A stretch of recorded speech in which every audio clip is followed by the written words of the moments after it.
Monsieur le facilitateur des assises sur la justice, le professeur Babacar Gueye, qui est aussi là avec nous, chers collègues venus des différentes universités sénégalaises, chers invités membres de la société civile, chers étudiants, c'est pour moi un honneur en tant que président nouvellement élu de l'Association sénégalaise de droit constitutionnel ASDC, de vous accueillir et de vous souhaiter la bienvenue dans cette journée de réflexion sur le bilan de l'élection présidentielle du 24 mars 2024 et les perspectives de réforme constitutionnelle.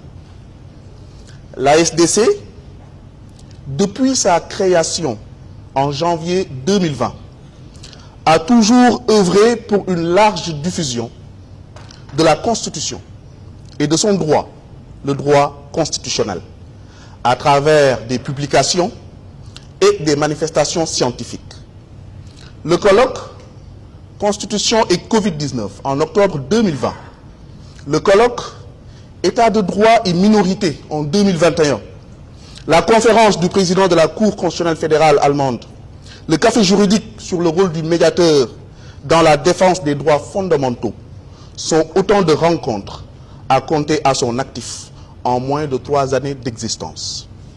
L'ouvrage collectif sur minorité et état de droit en Afrique, ainsi que celui sur les textes fondamentaux de la République, constituent la preuve du dynamisme et de l'engagement des fondateurs de cette association.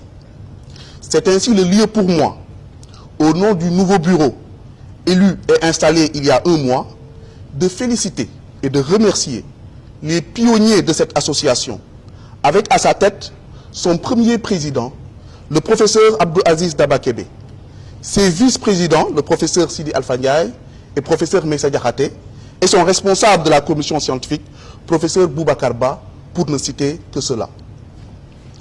Nous ne devons pas faire moins que vous, et nous sommes conscients qu'il ne sera pas facile de faire comme vous, tant les résultats sont parlants, et tout ceci dans des délais très courts.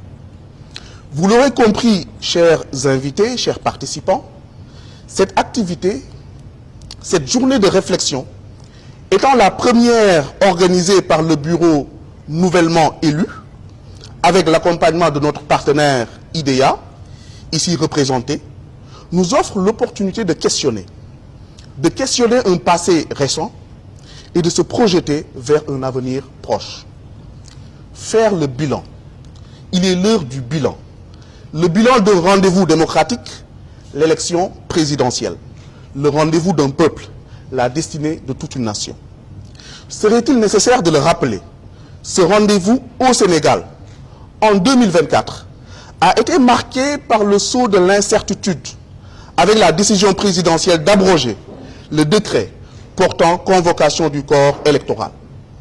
Il s'en est suivi une mobilisation citoyenne très forte et spontanée, aussi bien de la société civile, avec le mouvement Aar Sunu Élection, et des universitaires, avec le collectif des universitaires pour la démocratie, pour ne citer que ces quelques initiatives.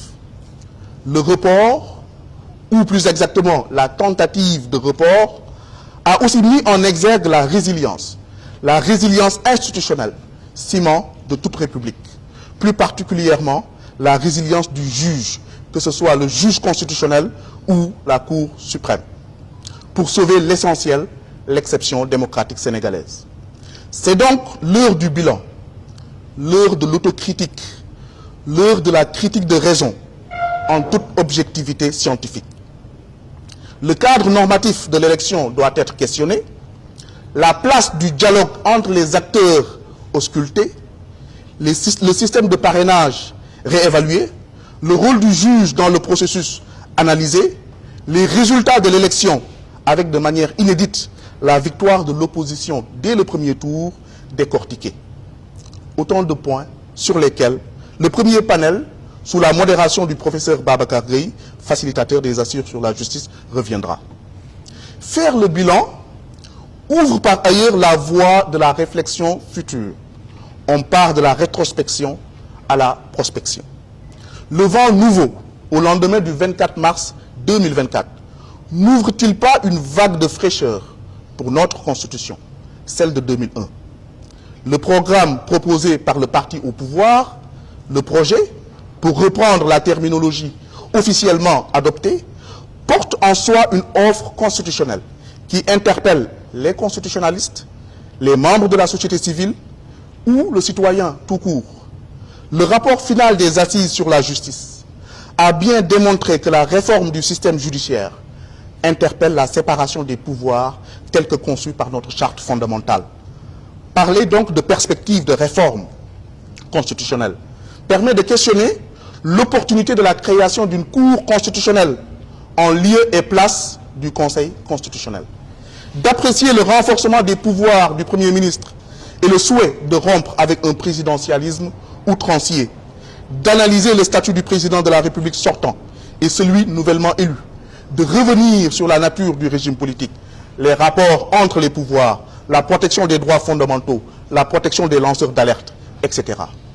Le panel de l'après-midi, sous la modération de M. Ibrahima Kane, permettra de revenir sur toutes ces questions. Monsieur le ministre, conseiller, chers participants, l'Association sénégalaise de droit constitutionnel a donc voulu regrouper les universitaires, les membres de la société civile et les autorités représentant l'État, comme la présidence de la République et la direction générale des élections, pour échanger. Échanger dans l'objectif de produire un diagnostic de l'élection et un cahier de recommandations sur les réformes constitutionnelles.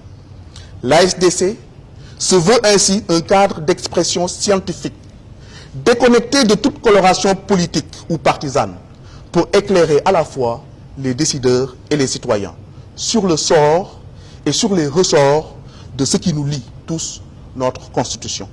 Chers panélistes, chers modérateurs, chers participants, c'est donc au nom de tout le bureau exécutif de l'Association sénégalaise de droit constitutionnel que je vous exprime mes remerciements pour avoir accepté de partager avec nous cette journée qui, je le sais, sera très riche, interactive et productive. Je vous remercie pour votre aimable attention.